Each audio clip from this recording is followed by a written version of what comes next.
잘 계셨죠? 오늘은 이제 법화경 다섯 번째 강의가 되겠습니다. 화면을 조정하겠습니다.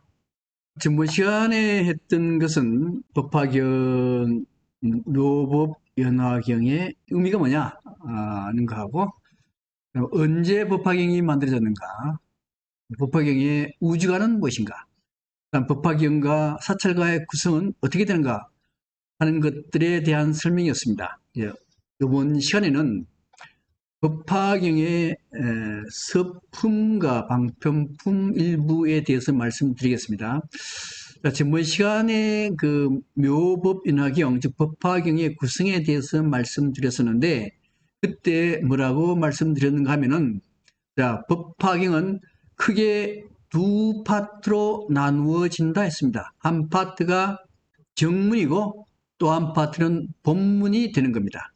정문이라고 하는 것은 이게 흔적의 문, 흔적의 부처 해서 적불이라고도 하죠. 이것은 하신불, 즉 석가모니 부처가 설법을 하는 내용이고, 그 다음에 15품부터 28품까지는 법신불, 법신비로자나 부처가 설법하는 걸로 되어 있습니다. 그 다음에 이 정문이나 본문은 똑같이 서론, 본론, 결론이 있습니다. 서론은 서분이라고 하고, 본론은 정종분이라고 하고, 결론은 유통분이라고 해요. 이게 모든 경전이 다 똑같아요. 금강경도 다 이렇습니다. 그래서 이제 서론은 서품이라 그러는데, 이 서품은 석가모니 부처님이 설법하기 전의 모습을 기술한 게 서품이 돼요. 본품은 설법을 드디어 시작한 거죠. 설법을 시작한 건데, 이것은 사람을 근기별로 나눠요. 근기가 제일 좋은 사람 상근기, 그 다음에 중간은 중근기, 제일 낮은 것은 하근기. 이걸 법화경에서는 법설주, 비설주, 인연설주 세 개로 나눕니다. 세 개로 나누고 난 뒤에 여기에 정설은 뭔가 하면, 정설은 석가모니 부처님이 설법을 쫙 해. 가장 뛰어난 사람한테 설법을 딱 하는데, 그게 방편품이요. 방편품이고, 그 다음에 요거 영예는 그 상근기 사람이 그 뜻이 이거네요 라고 얘기해요.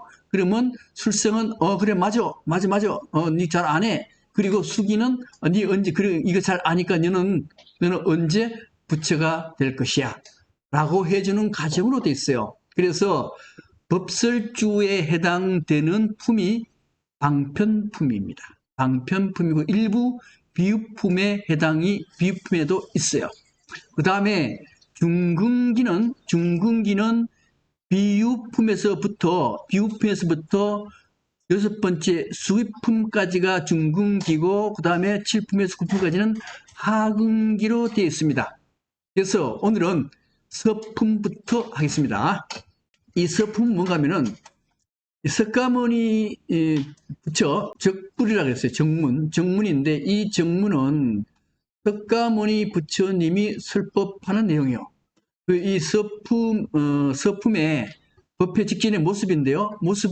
장소는 어딘가 하면요. 장소는 왕사성 밖에 기사굴산이라는 곳입니다. 거기에 참석자가 어마어마하게 많이 모였는데, 사실은 거기 참석한 게 아니고, 아마 영향을 미치는 장소가 아마 15만 명 이상이 모였습니다. 제가 계산해 보니까 15만 명 이상인데, 약 15만 2천 명이 되는데, 그 뒤에도 너무 많이 나와. 그래서 정확히 몇 명인가는 알 수 없어요. 근데 여기 참석자 보면 비구니, 여기는 이제 스님, 남자 스님, 비구니 여자 스님, 보살 마살은 보살 중에서 굉장히 뛰어난 분이 보살 마살, 천인, 그 다음에 천인은 뭐 하늘에 있는 사람, 하늘을 뜻하기도 해요. 그 다음에 우바이 우바세는 남자 신자, 우바세는 여자 신자. 하늘, 용은 용이고, 야차, 건달바, 아수라, 긴나라 등등인데, 여기에 긴나라, 아수라 같은 경우는 반인 반수, 반은 짐승이고 반은 사람, 이런 사람들이 다 부처님 설법 듣겠다고 다 모였어요. 모였는데, 이 의미가 도대체 뭐냐 하는 겁니다. 이 뭐냐 하는 거면은, 여기 이제 설법하는 모습을 그림으로 그린 게 영산회상도입니다. 영산회상도가 뭔가 하면 영축산, 이 영이 뭔가 하면, 영은 영축산을 의미해요.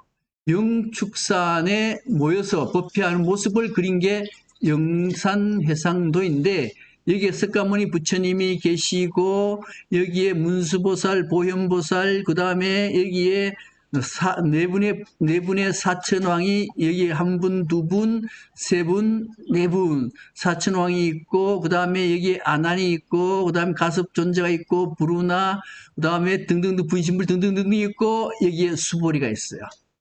수보리하고 여기 석가모니 부처님하고의 대화입니다. 여기 많은 신도들 중에 가장 근기가 좋은 신도가 누군가 하면 바로 수보리거든요. 그 다음에 세존이 출연해요. 출연해서 이제 이 광명이 이마에 광명이 싹 비쳐. 광명이 싹 비치는데, 광명이 비친다는 의미는 뭔가 하면은, 광명이 비친다는 의미는 이 광명이 비치는 모든 세상 사람들이 부처님 설법하고 인연이 되고, 그 다음 설법이 그까지 미친다는 뜻입니다. 예? 미친다.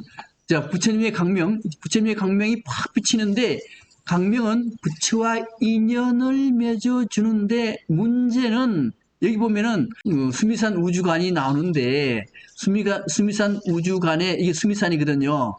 수미산이고, 이 수미산 밑에 무슨 수륜, 금륜, 수륜, 풍륜이 있고, 이 밑에 여기에 사막도가 있어요. 사막도는 누가 있는가 하면 지옥, 축생, 악이. 요 세 개의 사막도거든요. 요 사막도는 이 밑에 이게 이제 쇠로 다 가려져 있어. 사막도는 쇠로 가려져 있어 가지고 빛이 비치지 않습니다. 빛이 비치지 않으면은 이 사막도에 있는 악신이나 그다음에 악이나 축생들은 지금 뭐 짐승들이죠. 이런 짐승들은 부처님의 설법을 못 들어요. 못 듣기 때문에 이 사람들은 부처가 되기가 어렵습니다. 어려운데 그 위에 지옥, 축생, 악이 위에 아수라는 싸움신 아니에요. 싸움신. 아수라, 뭐 건달바, 빛나라 이런 반인반수들은 빛이 비치기 때문에 부처님의 설법을 듣고 부처가 될 수가 있는 거예요. 이제 그래서 여기에 광명이 이제 설법하기 전에 광명이 싹 비친다 의미는 바로 그러한 의미를 가지고 있습니다. 법화경 설법의 참석자인데 참석자는 원래 우주는 10개로 되어 있어요. 10개로 되어 있는데 여기는 깨닫지 못한 미계가 있고 여기는 깨달은 오계가 있어요. 근데 미계는 뭘로 되어 있는가 하면은 지옥, 악이, 축생, 이게 사막도입니다. 이 사막도이기 때문에 여기는 천리산으로 둘러막혀 있어가지고 아까 부처님이 빛을 빡 비치는데 이 지옥, 축생, 악이는 그 빛을 못 봐요. 못 보기 때문에 설법을 듣지 못하기 때문에 부처가 되기 어렵다 이렇게 나와요. 그 다음에 아수라는 싸움신, 만날 싸움 하는 이 아수라판 아시죠? 그죠? 이 아수라도 빛이 비쳐. 그리고 참석해. 그래서 아수라 인천, 요거는, 여기 이제 미계의 세 군데인데, 여기는 빛이 비치니까 듣고 부처가 돼요. 그 다음 그 위에 깨달음의 세계는 성문, 영각, 보살, 부처. 요게 깨달음의 세계인데, 좀 성문, 영각, 보살은 좀 덜 깨달았지. 그런데 법화경의 설법에 참석하는 이 사람들, 수라부터 듣죠. 수라, 인천, 성문, 영각보살 등등 이 사람들은 원래 일불승이요.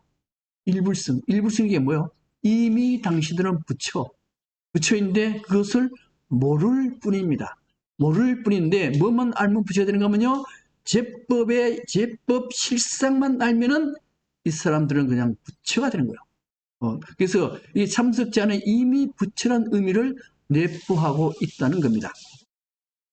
그 다음에 서품에 딱 보면 이제 서품 나오잖아요.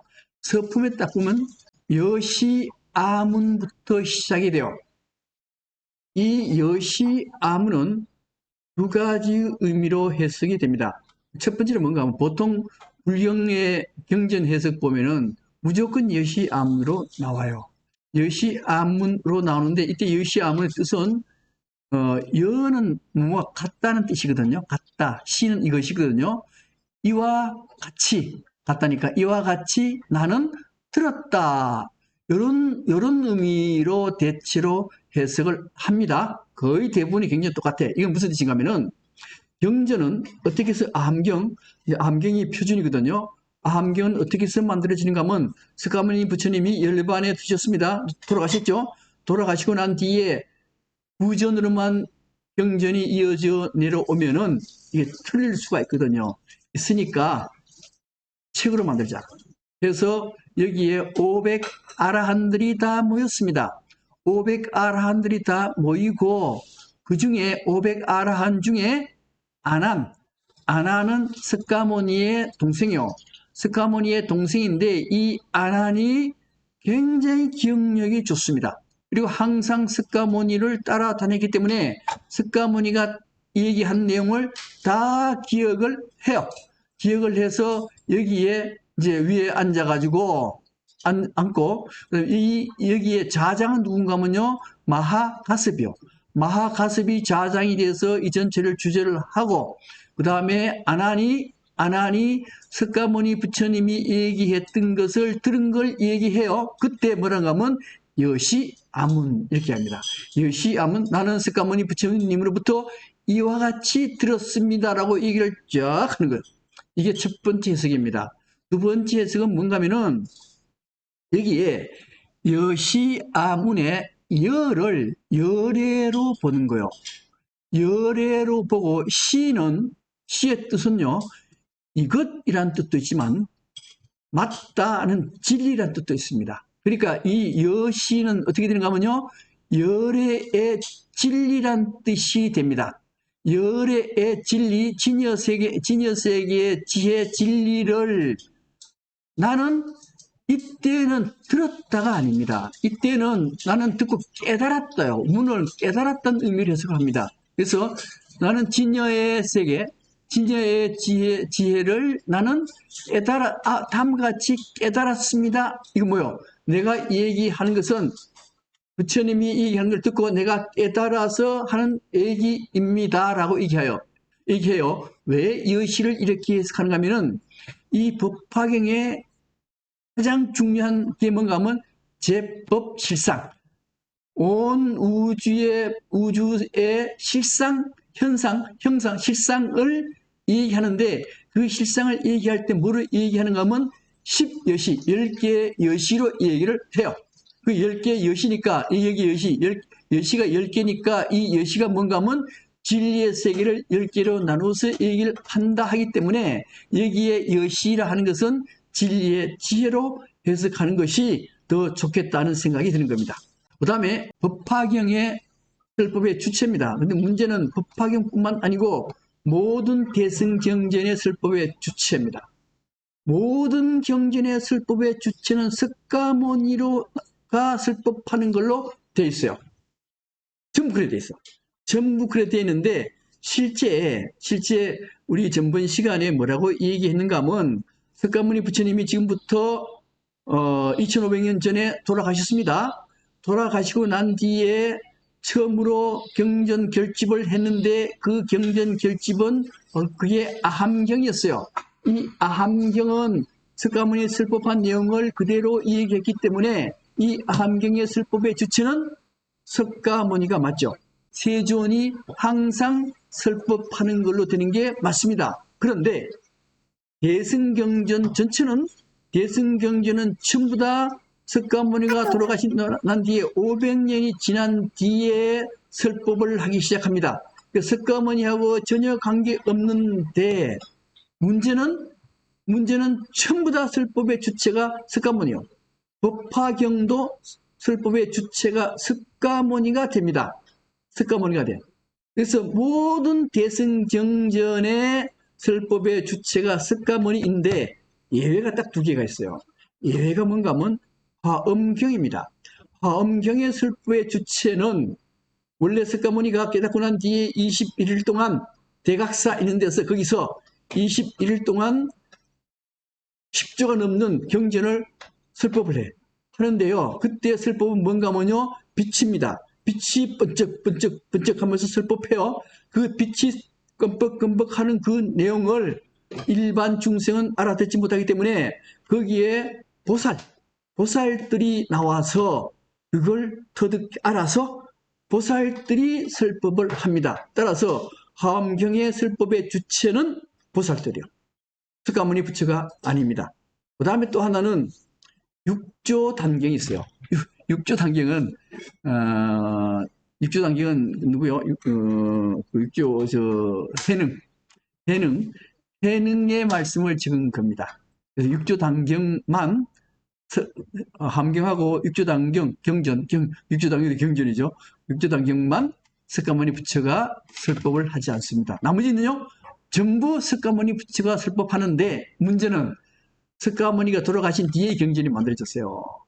만들어졌는데 왜 그러면은 석가모니가 설법하는 걸로 나왔느냐 하는 건데 굉장히 중요한 얘기입니다. 이게 경전은 우리는 보통 석가모니 부처가 경전을 만들었다라고 생각하기 쉬운데 아닙니다.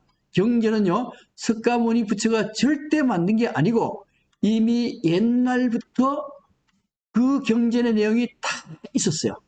그대로 다 있어가지고 과거 7불, 뭐 연등불 등등등등 과거 7불이 이미 그 내용을 다 설법을 했습니다. 다 설법을 했고 그 다음에 석가모니 부처도 과거불이 했던 걸 다시 이어서 설법을 하는 거예요. 하는 겁니다. 그 다음에 석가모니 부처님이 돌아가시고 난 뒤에 또 열애 같은 분이 나타나셔가지고 그 내용을 설법을 해요. 이걸 뭐라 그러는가 하면 계시 열어서 보인다 이런 뜻이요. 열어서 보인다. 이미 옛날부터 부처님이 설법했던 내용 그대로 다 있는데 그것을 깨달은 사람이 열어서 보인답니다. 열어서 보이는데 문제는 그러면 열어서 보이는 그 부처가 다 해야 될 거 아니냐 하는 건데 문장 형식, 불교의 형식을 모든 부처가 하지만은 이걸 세존 석가모니 부처가 설법하는 형식으로 하자 해서 나온 것 뿐이에요. 그러니까 다시 말씀드리면은 이미 불법은 석가모니 부처가 만드는 것이 아니고 아주 오랜 옛날부터 우주의 법칙 그것이 불법인데 우주의 법칙 우주관은 그대로 다 있는데 그 우주관을 안 사람 깨달은 사람 이 사람이 바로 부처가 되고 부처가 되니까 그 알았죠? 아는 걸 우주의 법칙을 아는 걸 열어서 중생한테 보여주는 게 설법인데 그걸 모든 부처이긴 하지만은 불교에서는 석가모니가 같은 부처니까 석가모니가 그냥 하는 형태로 이렇게 만들었다 하는 거예요. 그런데 대승경전은 도대체 누가 가져왔냐? 이 문제가 사실 생겨요. 이 문제 생기는데 제 경전은 누가 가져왔는가 하면요. 용수보살이 가지고 왔어요. 이 나가르주나라 하는 건데 원래 용수보살이 철탑에서 무슨 경전 가져오고 바닷속에 있는 거 바닷속에 용궁에 들어가서 화엄경 가지고 나오고 그래서 용수보살 나가르주나가 다 가지고 나왔다라고 불교에서는 얘기를 합니다. 그래서 이 나가르주나 용수가 불교의 종파의 조사요. 모든 불교의 종파는 누구부터 시작하는 거면요? 용수에서부터 시작을 하는 겁니다. 이렇게 구성이 되어 있다는 걸 아시면 돼요. 스품의 세존이 삼매, 이제 처음에 불이 번쩍번쩍하고 방광이 딱 되고, 그 다음에 삼매에서 깹니다. 삼매에서 깨는데 이 삼매에서 깬다는 건 뭔가 하면은 아주 무아의 상태, 그 상태에서 깨어나서 사리불에 불러요. 사리불이 탁 나옵니다. 사리불이 나오는데 이 사리불은 석가모니의 10분의 제자 중에서 지혜가 가장 뛰어난 사람이 사리불이요. 사리불, 그 상근기. 이 상근기가 가장 뛰어난 사람인데 이게 사리불이고 나머지는 전부 다 중간밖에 안 돼요. 그래서 사리불을 딱 부르는데 사리불한테 말하는데 이때 사리불의 의미가 뭔가 하면은 설법을 듣는 대중이 사실은 사리불과 같다라고 봐요. 왜요? 왜 그런가 하면 불교의 우주관을 얘기할 때 우주에 있는 모든 사람들이 다 부처이다. 단지 자기가 자신이 모를 뿐 사실은 다 부처이기 때문에 사리불한테 얘기할 때는 온 우주가 사리불의 수준에 있다라고 보고 얘기를 하는 겁니다. 그런 의미를 동시에 가지고 있어요. 서품에서 두 번째 품, 이제 서품은 왕사선, 기사구, 울산에 사람들이 얼마나 모여있고, 그 다음에 부처님 빛이 부쩍부쩍 방광이 되고, 산매에서 부처님 딱 깨어나서 사리불에게 딱 부릅니다. 그게 서품이요. 본론 부분, 정종품, 본론 부분에 가면 첫 번째가 방편품이 탁 나와요. 이 방편품은 누구한테 설법하는 건가 하면은 근기가 가장 뛰어난 사람한테만 설법해요. 문제는 근기가 가장 뛰어난 사람한테 설법하니까 이 방편품이 모든 법화경의 28개 품 중에서 가장 어려운 게 방편품이에요. 지금부터 이제 가장 어려운 방편품을 말씀드리고자 하는데 문제는 이 법화경의 구조가 어떻게 되어 있는가 하면요. 이제 서술문, 그걸 장행이라 그래요. 서술문이 착 나오고 그 다음에 개송이 나와요. 개송이 나오는데 이 개송은 시로 되어 있습니다. 원래 경전은 거기다가 장행이 나오고 시로 나오거든요. 시로 나오는데 이 장행과 시는 어떤 의미가 있는가 하면 여기에 서술문으로 딱 해놓고 여기다 더 중요한 내용을 덧붙여서 시로 딱 얘기를 해요. 근데 시라는 게 어떤 의미를 가지는가 하면 이게 모든 성인들은 얘기할 때 싫어해요. 기독교도 싫어합니다.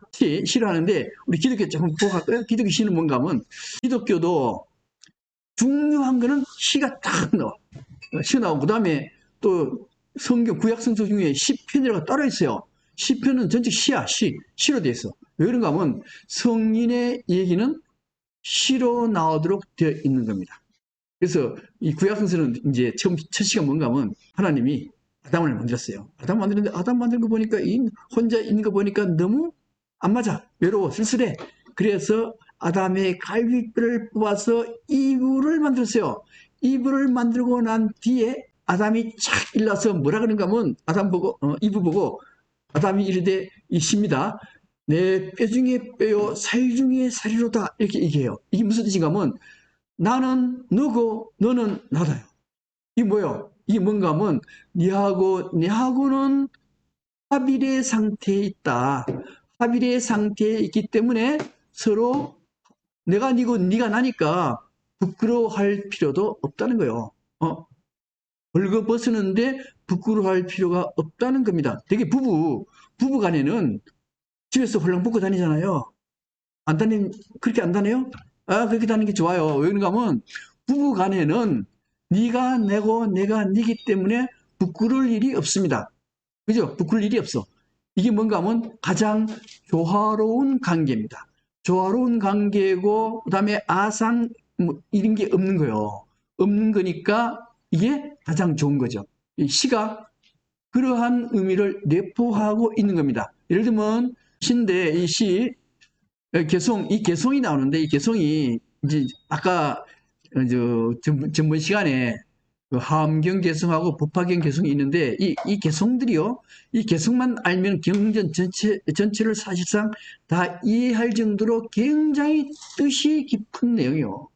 뜻이 깊은 내용인데 이 시, 시를 파자해보면요. 시는 여기 보면 앞에 말씀 언자가 붙어 있어. 그죠? 말씀 언자가 붙어 있고 절사자가 붙어 있어. 절이 나와. 절이 나오는데 이 절의 의미가 뭔가 하면은 절은 중생하고 부처가 합의를 이루는 겁니다. 합의를 이루는 게 절입니다. 그러니까 너와 내가 합의를 이루는 상태, 이게 절이요. 그죠? 그럼 시라고 하는 것은 말로 합의를 이루는 게 시입니다. 그러니까 말로 합의를 이루는 게 시인데, 아까 구약성서에 나오는 거가 니는 내 뼈요 내 살이다 그랬거든. 이 무슨 뜻인가 하면 너는 내고 내가 너다. 너하고 내하고는 합의이 되어 있는 상태이다 이 뜻입니다. 그러니까 시가 나올 때는 어떻게 나와야 되는가 하면은 만약에 달에 대한 시를 읊다라 한다면은 이 말을 정확히 해서 꾸미는 게 아니고 내가 달이 되어야 돼요. 내가 달이 되어서 달의 이름으로 말이 나와야 시가 되는 겁니다. 그러한 의미를 내포하고 있습니다. 따라서 여기에 나오는 개송들은 그러한 의미를 내포하고 있기 때문에 이 개송들은 경전 전체를 대표하는 핵심적인 내용들이요. 여기 개송은 뭐 하나하나 설명은 시간이 많이 걸리니까 생략을 하고 기회 있을 때 다시 하겠습니다. 자, 개송, 그 개송이 나오는데 여기에 서술문이 나오고 서술문의 핵심들을 뽑고 더 보태서 시로 만들어요. 시로 만드는데 시로 만드는 의미는 아까 말씀드린 그런 의미이긴 하지만은 원래 시는 음률이 있습니다. 음률, 노래요. 시는 노래입니다. 시에다 음률을 붙이면은 노래예요. 원래 한시가 노래거든요. 노래인데 왜 이렇게 노래로 하는가 하면은 진리를 표현하는 방법이 여러 가지가 있어요. 여러 가지가 있는데 그중에 첫 번째가 뭔가 논문이요. 논문인데 이 논문은 진실을 제대로 표현 못합니다. 못하게 됐어요. 그렇게 논문보다가 그보다가 좀 더 진실을 표현하는 방법이 뭔가 하면 이야기요. 이야기. 그래서 법화경은 화택 비운이 무슨 궁자 비운이 하는 것들 이런 것들이 전부 다 옛날 할아버지가 할머니가 하는 이야기 형태로 되어 있습니다. 이 이야기 형태가 논문 보다가는 더 진실을 정확히 표현해요. 그 다음에 이 이야기 보다가 더 진리를 정확히 표현하는 것은 시요. 시는 합일이 된 상태에서 나오기 때문에 진리를 얘기하는 게 시입니다. 시보다가 더 진리를 표현하는 게 노래고, 노래보다 더 진실을 표현하는 게 춤이에요. 춤이 제일 중요해. 근데 여기에 시인데 문제는 시하고 노래는 같아요. 왜냐가 하면 한시 시를 지을 때는 운율에 맞춰서 시를 짓습니다. 왜 운율에 맞춰서 시를 짓는가 하면 노래를 하기 위해서. 그래서 우리 스님들이 그 암송할 때 보면은 노래하듯이 해요. 그죠? 이 목탁 두드리면서 경전을 외우잖아. 그죠? 노래하듯이 하잖아. 노래하듯이 하고. 그 다음 또 한 가지는 원래 불교의 경전 수지 독송하라 그러거든요. 항상 경전을 지니고 독송하라 그러는데 그 의미가 뭔가 하면 시를 외우란 뜻이에요. 외우란 뜻인데 외울 때 서술문으로 외우기 어려워요. 어렵기 때문에 개송 시로 외웁니다. 그래서 항상 경전은 서술문이 나오고 그 다음에 시가 나오는 거예요. 네, 그런 의미를 가지고 있습니다. 그 다음에 여기 보면 약계 삼현일이 나오고 이제 반품표명 전체 구조인데요. 구조인데 서술문하고 개성으로 되어 있으면서 앞에 부분이 약계 삼현일이고 뒤에 부분이 관계 삼현이래요. 이 약계 삼현일이라고 하는 것은 뭔가 하면은 여기에 계삼현일이 나오는데 이런 용어들은 전부 다 천태대사 지가 다 만들어 놓은 거예요. 법화경에 이런 글자 안 나와요. 근데 계삼현일은 뭔가 하면 간략하게 삼은 성문영각 보살 삼승을 열어서 일불승을 보여준다 이런 뜻입니다. 보여주는데 이것도 역시 마찬가지로 장행각 개성 서술과 시로 되어 있는데 요 내용이 뭔가 하면은 약계 삼연일이 우주의 실상 이걸 제법실상이라 그러거든요. 제법실상을 확 얘기해주고 그 다음에 여기서는 대중들한테 설법을 통해 가지고 이 부처가 되게 만들어지는 게 관계삼현일로 되어 있는데 이 관계삼현일은 이제 오불장이라든가 그 다음에 기현의 6.24일 개시 5입 등등에 대해서 얘기해 주는 게 관계삼현일이요. 그래서 이제 여기 약계삼현일이 가장 중요해요. 제법실상 가장 중요한데 이제 거기에 대한 설명이 이어지겠죠, 그죠? 네. 이제 방편인데 우리 이제 방편에 대한 것도 이해를 하고 가야 됩니다. 방편이란 게 되게 이제 거짓말 할 때, 뭐 수단, 목적을 달성하기 위해서 거짓말 할 때 그 방편이야 이렇게 얘기하거든요. 그래서 근데 천태대사 지의 해석은 조금 다르게 해석해요. 어떻게 하는가 하면은 방편은 크게 나눠서 세 가지가 있다. 하나는 범용방편이고 또 하나는 능통방편이고 또 하나는 비묘방편이다라고 얘기를 해요. 범용방편이라고 하는 것은 뭔가 하면은 우리 아까 천태교판 할 때 뭘 배웠는가 하면 아함경, 방등경, 반야경에 대해서 배웠습니다. 자, 아함경, 방등경, 반야경은 이게 아함경은 죽음의 문제 해결이요. 방등경은 이것은 지혜로 나가는 경이 반야경입니다. 이걸 천태대에서 지는 편교라 그래가지고 한쪽에 치우쳐져 있는 것이다. 치우쳐져 있는데 요거는 아함과 반야와 방등은 다른 의미가 아니고 법화경을 배우기 위한 방편에 지나지 않는다 이렇게 얘기합니다. 그러니까 여기서 말하는 방편이라고 하는 것은 법화경을 이해하기 위해서는 아함경과 방등경, 반야경을 반드시 배워야만 법화경을 이해할 수 있다라고 보는 거. 이게 뭔가 하면 이게 범용방편이 돼요. 또 능통방편도 비슷한 의미인데 법화경으로 들어가는 문인데 그 들어가는 문은 뭔가 하면 바로 아함경이나 방등경이나 반야경은 법화경으로 들어가는 문일 뿐이다. 이렇게 얘기하는 게 범용방편이고 능통방편이 되는 겁니다. 근데 천태대사 지인은 뭐라고 얘기하는가 하면 법화방편이나 능통방편은 이것은 방편의 본질적인 게 아니다. 실제 본질적인 방편은 비묘방편이 본질적인 것이다 라고 얘기를 합니다. 비묘방편이라고 하는 것은 뭔가 하면은 제법실상이 비이다라고 얘기를 해요. 근데 제법실상이라고 하는 게 뭐냐 하는 건데 이 제법실상은 우주 전체가 다 해석해 보면은 부처다. 부처인데 중생은 그 부처 알아요? 몰라요? 모릅니다. 절대 몰라. 부처인지 몰라요. 그래서 이게 중생에게는 비밀로 다가간다. 비밀로 다가간다요. 그 다음에 삼승 이 성문영각보살이 삼승인데 이 삼승도 자기들도 부처인지를 몰라. 비밀인 줄 모르는 거요.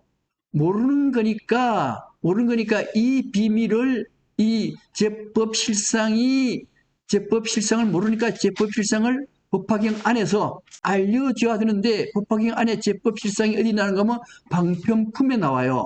방편품을 잘 이해하면은 제법실상을 알 수 있고 이 제법실상을 알게 되면은 비밀이 풀립니다. 비밀이 풀리는데 이 비밀이 풀리는 게 뭔가 하면은 당신이 바로 부처. 이 우주의 만물이 다 부처인 걸 알게 되기만 하면은 바로 당신은 부처가 되는 것이다. 이게 묘입니다. 묘. 그러니까 여기에 비묘 방편의 방편은 법화경 안에 있는 제법 실상만 깨달으면 그게 부처라는 거예요. 부처라는 게 뭐예요? 깨달은 게 부처죠. 그 깨달음이 뭐냐? 제법 실상을 깨닫기만 하면 부처가 되는 것이다. 이렇게 되는 거예요. 그러니까 차이점이 뭐예요? 차이점은 이 범명방편이나 능통방편은 아함경, 방등경, 반야경을 이해하는데 그 이해하는 왜 알아야 되는가 하면은 법화경을 알려면은 그 방편으로 아함경, 방등경을 알아야 법화경을 알 수 있다. 이렇게 나오는데 천태대사 지는 그게 아니다. 그게 아니고 법화경 안에는 제법 실상만 이해하면은 이 방편이요. 이 방편만 이해하면은 바로 당신은 부처가 되는 것이다. 이렇게 하는데 그게 바로 방편의 의미가 되는 겁니다. 이 우주 전체가 부처다라는 것은 모든 불교 다 얘기를 해요. 밀교도 그렇게 얘기를 합니다. 밀교도 뭐라고 얘기하는가 하면은 직사이진 당상직돈의 뜻은 우리가 하고 있는 일 자체가 모든 게 다 진리요. 어? 우리한테 보여지는 이 모든 것, 당상직도라는 것은 우리한테 해당되는 보여지는 모든 것들이 다 부처요 도입니다. 이게 밀교에서 주장하는 건데 그걸 좀 길게 풀면 이래요. 첩첩이 쌓인 푸른 산은 부처님의 도량이요. 우주 전체가 부처님의 도량이란 거요. 무생명의 노래소리는 부처님의 설법이요. 온 우주에 들리는 모든 소리는 부처의 설법이라는 거요. 그 다음에 맑은 하늘 흰 구름은 부처님의 발자취요. 대자연의 고요함은 부처님의 마음이로다. 이 뭐요? 우주 전체가 부처다. 부처인데 왜 부처인 줄 모르느냐? 네가 부처가 아니기 때문에 부처인 걸 모르는 거예요. 그래서 이 우주 전체가 부처인 것이 비밀이요. 법화경에도 우주 전체가 부처인데 그게 제법실상, 이게 법화경으로 말하면 이게 제법실상입니다. 제법실상인데 법화경에서도 제법실상을 모르고 밀교에서도 모르고 그래서 비밀이에요. 이게. 근데 실제 이게 진짜 이게 온 세상에 소리가 다 부처냐? 그 얘기 있잖아, 그죠? 그 부처 그 뜻을 이렇게 얘기해. 왜 부처 되냐 하는 문제인데 서산대사가 어느 뜨거운 여름의 2시에 길을 가다가 딱 이 고딕하고 울었어요. 이 울음 소리를 듣고 이 서산대사는 깨달았습니다. 왜요? 이 서산대사에게는 닭 우는 소리가 부처의 설법으로 들린 거예요. 이게 뭐예요? 아까 앞에서 나왔던 모든 이 우주의 무소리는 부처의 설법이다 하는 얘기입니다. 어떤 스님은 대나무가 딱 꺾어지는 소리를 듣고 깨달아요. 왜요? 그 소리가 바로 부처의 설법이기 때문에. 예. 그래서 온 우주가 다 부처임을 깨닫는 것이 법화경의 요체입니다. 그 다음에 이제 아까 말씀드렸던 게 현상의 세계인데 이 현상의 세계는 되게 비교의 세계예요. 중생들은 구분을 해요. 야 잘생겼네. 야 못생겼네. 구분합니다. 구분하고 어떻게 해요? 못생긴 애는 배제시켜버려. 배제. 배제시키고 야는 배제시키면 야를 억압해버려. 억압하도록 돼 있어요. 억압합니다. 억압하면서 동시에 뭐라고 생각하는가 하면요. 예쁜 애는 하는 행동도 예쁘게 행동하고 마음씨도 곱고 공부도 잘해. 요 못생긴 애는 하는 짓도 못생긴 짓만 하고 공부도 못하고 나쁜 짓만 하고 앉았어. 이게 방송국에도 그렇게 나와. 방송국에서도요. 아주 예쁜 애는 주인공으로 만들고 못생긴 애는 나쁜 짓 하는 걸로만 나와. 그래 되면은 이게 사람들한테 각인이 되거든요. 이게 내면화가 돼버려. 이제 각인이 되면은 사람들 볼 때 잘생긴 애, 못생긴 애 딱 보면 그렇게 해버려요. 그렇게 하면 이게 잘생기고 못생긴 애가 분리가 되고 차별을 두고 억압을 하고 야를 뭘로 만드느냐? 악녀로 만들어요. 악녀로 만들어서 이 아름답고 못생긴 게 뭐가 되는가 하면요. 선과 악으로 구분이 돼버립니다. 이게 중생세계예요. 중생세계인데 진여의 세계는 뭐라고 얘기를 하는가 하면은 진여의 세계에서는 이 잘생기고 못생기고 이 관계는 사실은 들여다보면은 제법실상으로 보면은 전부 다 부처다. 왜 부처인가를 증명해 줘야 돼. 전부 다 부처인데 이 부처인 것만 알면은 상극기는 바로 깨닫게 되는데 이 중kun기나 하근기는 이것만 설명해가지고 도저히 이해가 안 됩니다. 도저히 이해가 안 되기 때문에 비유법이나 그다음 인연설법이나 이런 걸 통해서 설법을 해야 머리 나쁜 사람, 사실은 머리 나쁜 사람이 아니고 믿음이 좀 약한 사람은 그렇게 해야 부처가 되는 거요. 부처가 되는 겁니다. 요 관계가 방편품 전체로 구성이 돼 있어요. 그 다음에 이제 현이 나오는데, 이제 핵심 법리가 나오는데, 핵심 법리는, 다음 시간에 하도록 하겠습니다. 이번 시간에는 법화경의 서품의 형태가 왜 이렇게 되느냐, 방편품의 의미가 뭐냐 하는 거에 대해서 말씀드렸고, 다음 시간에는요, 굉장히 중요한, 이제 제법실상, 아까 나왔잖아요. 그죠? 제법실상에 대한 얘기를 아마도 다음 시간에 하겠습니다. 오늘은 이걸로 끝내겠습니다.